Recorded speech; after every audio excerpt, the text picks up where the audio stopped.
Good afternoon, everybody. I'm Ken Jacobson, one of the programmers here at DocLands, and I want to welcome you to DocLands and to the world premiere of Motherload, produced and directed by Liz Canning. Yeah.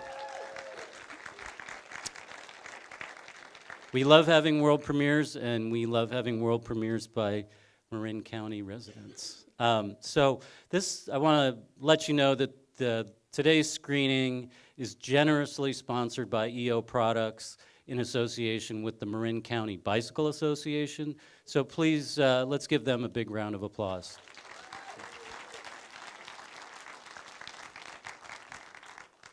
Liz Canning's work has been shown at festivals internationally, and she's won numerous awards, including a Sundance Special Jury Prize.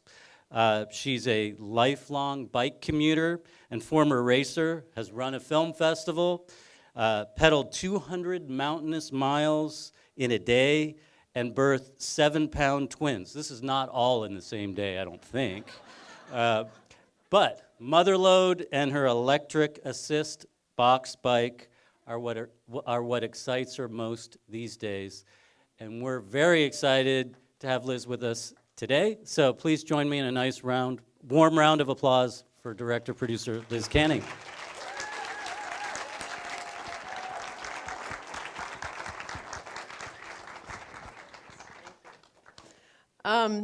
I'm not going to say too much. I think we should get right to it. But there are a lot of people in the audience who participated, helped me make this film. They're either in it or played a role another way. And we're going to have a giant Q&A afterwards. So enjoy.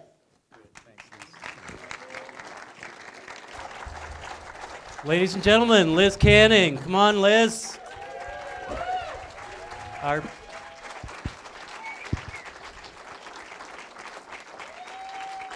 Liz is the producer, director, editor, lifeblood of Motherload. Congratulations, Liz, Thank your you. world premiere. Thank you. And I think maybe you want to acknowledge a few people and bring a few people up here. Yeah, come on. Ross, Joe, Joseph, Jelani, Stormy, and Rocco, if you're willing. Who else is here? Who else wants to come up? I'm going to forget people. My story editor, Denise, is here. She was very central. Come on, guys, help me. I'm nervous. You got to help me. Who else is coming up? Thank you. You guys are amazing. I have a You are fantastic. Yay! Yay! All right. We are definitely going to have the biggest Q&A of DocLands this year. Find a And spot if you John! can. This is great. Liz, I'm just going to ask you a question or two, and then we'll throw it open to the audience. First of all, I think there's one character missing from this stage, which is your cargo bike. Can you tell us what you ride, a little bit about your Well, bike? I don't know. Those of you who are bike people probably noticed that it changed in the course of the movie. We started with a very light box bike. It was built in Portland, and that was awesome. And I rode it up the hill without a motor for a while, and then we got a motor, and that was more awesome. And then we got a Bullet, which is made in Copenhagen, and that is when I got the much bigger box that fit 4 kids, 4 pretty big kids. And then I needed more power, and they were a little bit big to go in a box. So then we got an Edge Runner, which was built by Extra Cycle, and that's what we have now. Great. All right. Finish strong. Finish strong, yeah. So one of the things I love about your film, Liz, is it's not just about documenting one story. It's really about the process of finding multiple stories and then kind of figuring out how to connect the dots. So this was a long journey, and I wondered if you could tell us a bit about your creative process and some of the challenges you faced and maybe some of the creative breakthroughs you had along the way. Okay.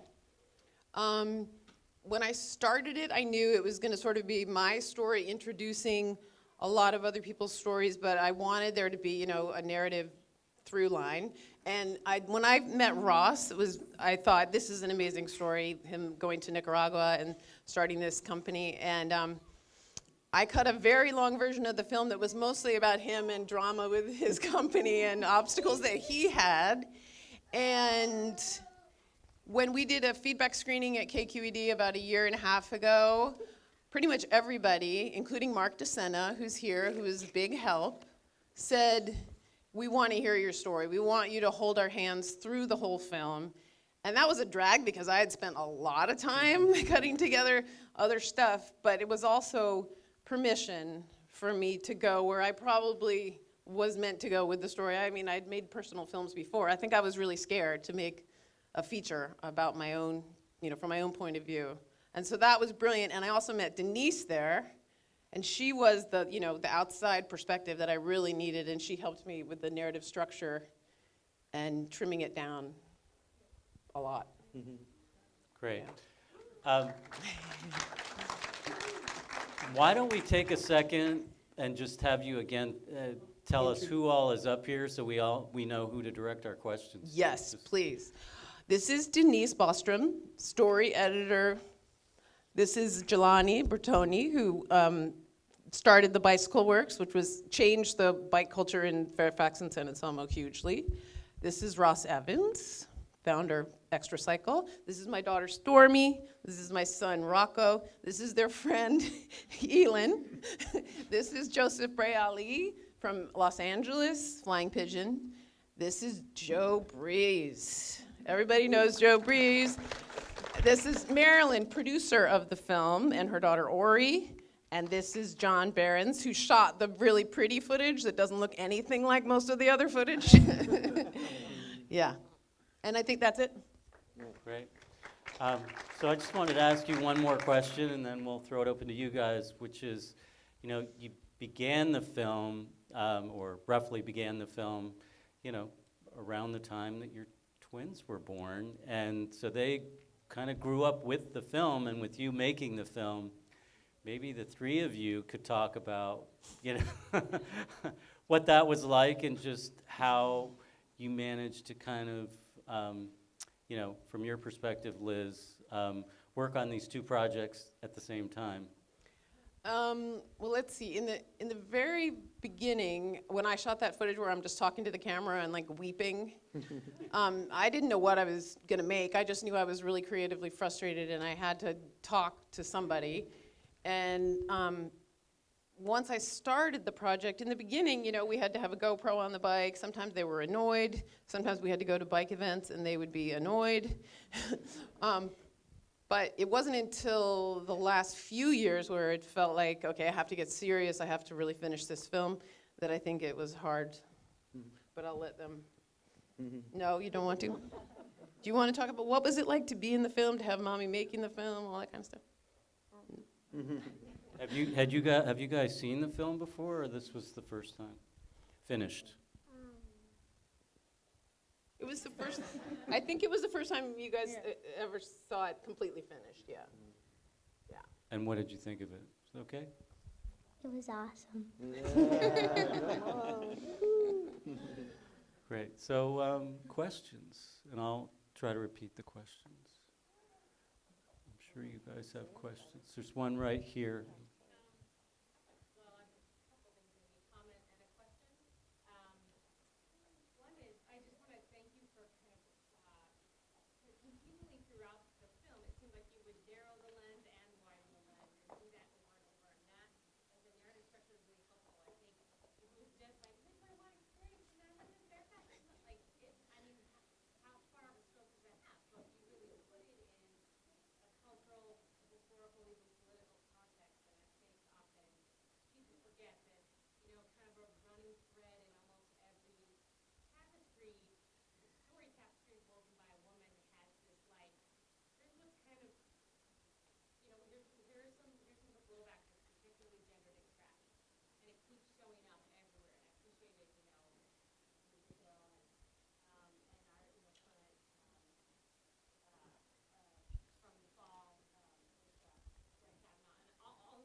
So let me just repeat the question. So it starts starts with a compliment to Liz about how you really effectively, both narrowed the lens and widened the lens to tell a broader story and a specific story, and how you also told this as a gendered story, which is important, and that there's a lot of blowback associated with that, of course, and that kind of leads to really this question of what can people do, and specifically, I think, what can mothers do who want to move from car dependency to, having a cargo bike and leading this kind of, and moving away from cars. So what would be maybe 2 steps that could be taken for somebody who's more car dependent right now? Well, it kind of depends on where they are when you first talk to them, but I think the first thing is to make sure they speak to somebody that rides where they live, because oftentimes people have no idea the bike route. What's the bike route? And oftentimes it's much more doable and safer than anything they've driven, right? Secondly, to find a friend who has a bike and put your kid on it and ride it, because it's an amazing feeling. And Jelani used to rent bikes to people for like a week and let them just try it out, and that was amazing. It's not very hard to sell once people give it a try. And if they know the safe ways to go, their kids will love it and they'll be really happy. And maybe we can have you guys answer the question too. These guys So, could both, yeah, everybody could speak Ross well and to this. Jelani Yeah. and- Sure. I'll maybe. Introduce yourself again. To My everybody. name is Jelani. Yeah. You all saw me in the film with a big beard, Yep. or in a wig. To sort of answer your question in a roundabout way, I used to actually ask people in the shop who were coming in to maybe think about cargo bikes, just assuming that global warming is real, to sort of ask yourself in 10, 20 years when your kids are adults, what are you going to tell them that you were doing to combat global warming back when there was still something we could do about it? They're going to be looking at the adult generation saying, what did you guys do? You screwed it up for us. And so, you kind of want to be part of the solution. And so we're all searching for solutions to this huge global crisis, and having tangible ways that we can actually make a difference, and then to do that on a bike where you're visible and you're out there and you're doing something very different. That's a really great way to do that, and that's the way to show your kids that you cared about their future enough to do something different in your life. So it's that's sort of the first step, is realizing that there's a problem and that you need to do something about it, and bicycles is one way amongst many that you can start to make a difference. Ross, do you want? All right.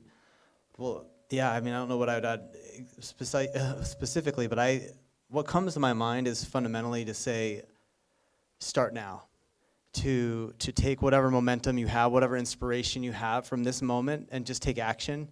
And somebody coined the term, don't test ride, test buy. And there's this, and it's kind of a crazy notion, and we now support, people can literally buy one and you can return it, because it became so clear to us that nobody returns anything. It's but all of us have so many barriers, so many hurdles to get past mentally, all the things, right? Weather, family, whatever the things are.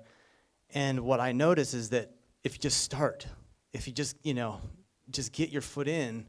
And so again, I've watched so many people have the lament, honestly, and it's so hard. We wish we could show you in advance. I've been doing this for a really long time, and I thought people just get it like that. I just thought it was so obvious. And so that's what we're up against, is not everybody, of course, does, but those who do seem to shine, and that's what we want to, take that moment and run with that. Joe, did you want to add anything?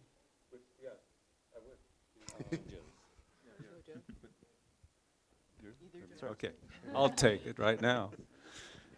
Okay, two things that I was thinking about. Jelani mentioned climate change. This is no news, right? But I don't mean to belittle climate change. I just want to. I think it's important to point out that even if there was no such thing as climate change, that a bicycle would be a wonderful way to get along in our life, to get health while we get where we go, and it can apply to the health for us, whether it's our personal health or environmental health, in other ways too, pollution, et cetera, mental health, because this is a sensible way to get around. The bicycle is a great tool for this because it's like the most efficient way to get around, right? So no secrets there. But another thing, as far as getting started, have a practical bike. Have a bike that's going to be useful in doing this and getting where you need to go in your everyday life. We all go into bike shops, I guess, and see a floor full of naked bikes, okay? You probably saw a lot of fenders on bikes in this show, and you saw lights, and you saw all these accoutrements that make a bicycle useful, kind of like a car, except by your getting health while you get where you go and expending your energy, you are getting energy from a bicycle to energize your life, to enrich your life, and to live more sensibly. So that's all.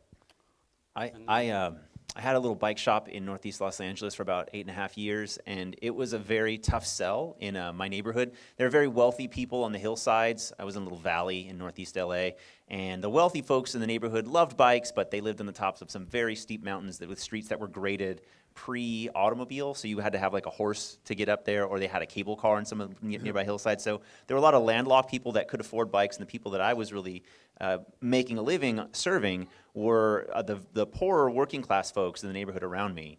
And I had a number of young women who were on their first kid or their second kid come to my shop, and they, for economic reasons, for practical reasons, or because when they were younger a few years earlier that we'd been on rides together, they wanted to keep it going, and they saw me on my cargo bike, and I explained like how much it cost, and that's a pretty big investment. I think even for most middle class families, it was a lot. I paid about $3,700. What I found the best strategy was the post-work bike ride. If you work 9 to 5, was to go and gain weight on your bike, to go get ice cream or go get a donut, literally, because that would get the piece of junk Walmart bike in your garage to get the air inflated in the tires. It would keep you probably be on the sidewalk for most Americans, ride and get some junk food and get a feel for the safety of that. And then the next step would be to do that first tentative bike ride with plastic grocery bags digging into the back of your hands to go get something at the grocery store and then come back home. And that was usually like a couple weeks into it. And then if you're really digging it and you find that it's just a little more fun to run your errands that way, you start picking up little tricks from other people. You'll run into a guy on the bus stop who's like, yo, man, your brake's all messed up, and he'll help you out. Or you'll find some other friends on Facebook that are like, I really like that, let's go ride bikes on the weekend. And then things just go from there. If you're lucky enough to live in a major metropolitan city where there's a social bike ride scene, that's a wonderful way to meet people, almost like you would going to church. If you don't go to church, you just meet a big cross-section of society, and you make friends, and then they invite you to their art shows or their magazine publishing or what. That's what happened to me when I was in my early 20s in LA. And it was like a communal activity as well. But I would say first, go for the easy stuff, ride to the farmer's market and buy a chocolate chip cookie, and then go home, because it's immediate reward and the risk is so minimal, and you just got to keep it easy and fun as long as you can. And eventually it's some days really do suck riding your bike. You mentioned this in the film, Liz, and that really resonated. I mean, like, I love my kid, but put your shoes on, like, we're late, it sucks. My knees hurt. There was a couple fires in LA. It's normal life, and it can be miserable, so you want to keep yourself riding that crest of positivity as much as you can, and it pays back more than it takes from you, and that's the beauty of it. That I never really got driving a car around, and that's why I kept at it. But I would say, yeah, that was what I learned in that neighborhood, and I think that applies in a lot of urban parts of the country. So it sort of depends on where you live, but that's what I found worked pretty well. Let's get a couple more questions in here. Back there. Yeah. Yeah, go ahead. Yes. Or,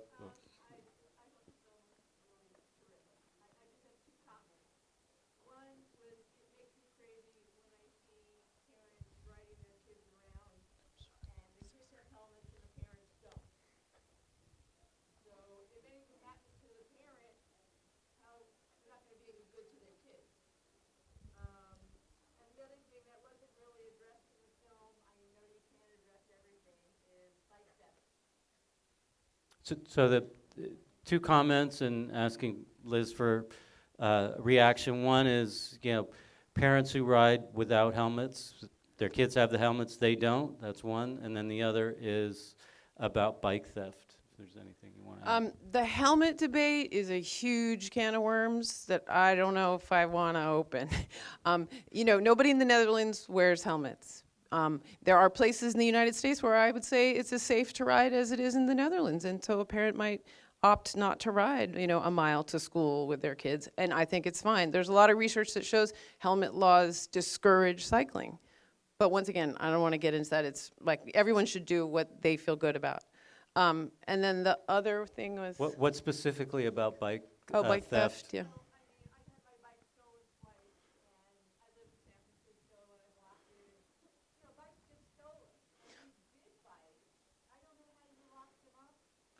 So, right. So if I can, is there tips about how to prevent bike theft, basically? Yeah, find a place to bring it inside. And as we move towards a more bike accommodating culture, there'll be more places. You saw in Amsterdam, there's, bike garages. Nobody, they have a lot of theft there too, but yeah.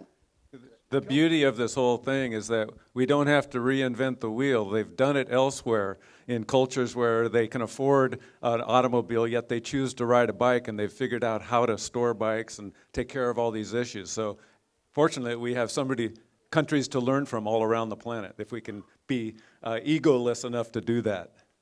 The other thing that's great about electric cargo bikes is that there's plenty of room to carry lots of helmets and lots of big locks. Oh, yeah, that's actually true. It's very true. Can we do one more? That's or- true. yeah. And a lot of them have trackers on, so if they do get stolen, you can easily find them. I had my cargo bike stolen, actually, a couple years ago. And I was able to get it back because I'd done a bunch of advocacy work in my neighborhood, and I went insane the night that it got stolen. And there's some preparation that anyone can do if they're worried. And the first thing I'd say is take a picture of yourself looking interesting as best as you can look in your finest gown with a cute animal with your bike, and take it in a square Instagram shareable format. Because if you put a "please help bike stolen" and it's a picture of you and your bike, it tells a story, and it got shared around the country, actually. And I had a couple old girlfriends, like one from middle school.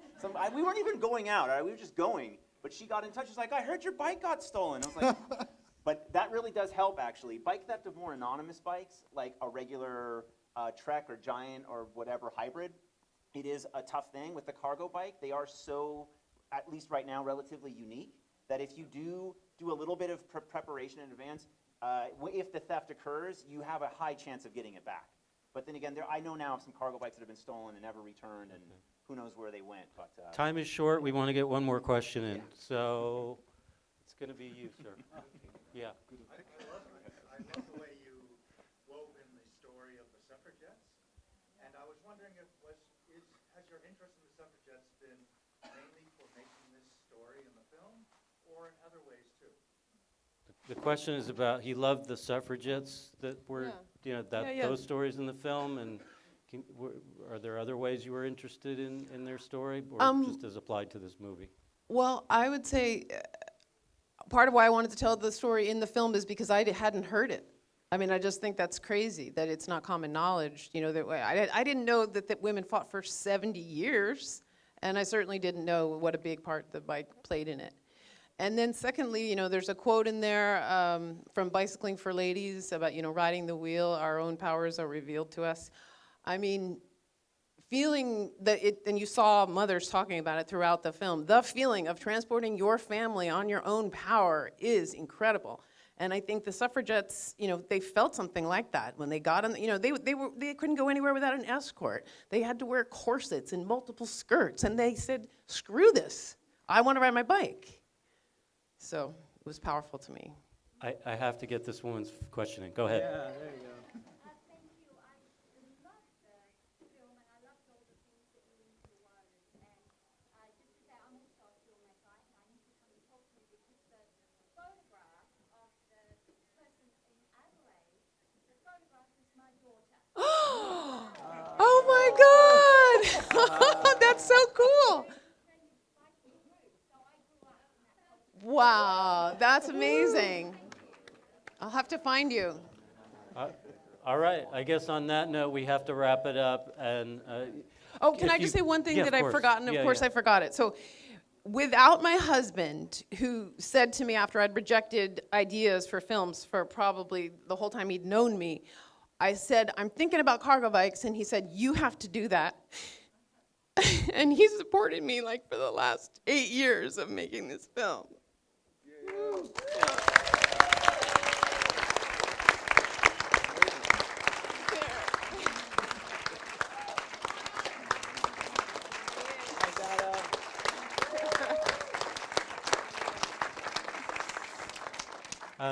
But Liz, you did it. You pulled it off. You made a great film, and thank you so much for that and for bringing all these great people up here to talk to us today. Congratulations. Thank you. Yep. Thank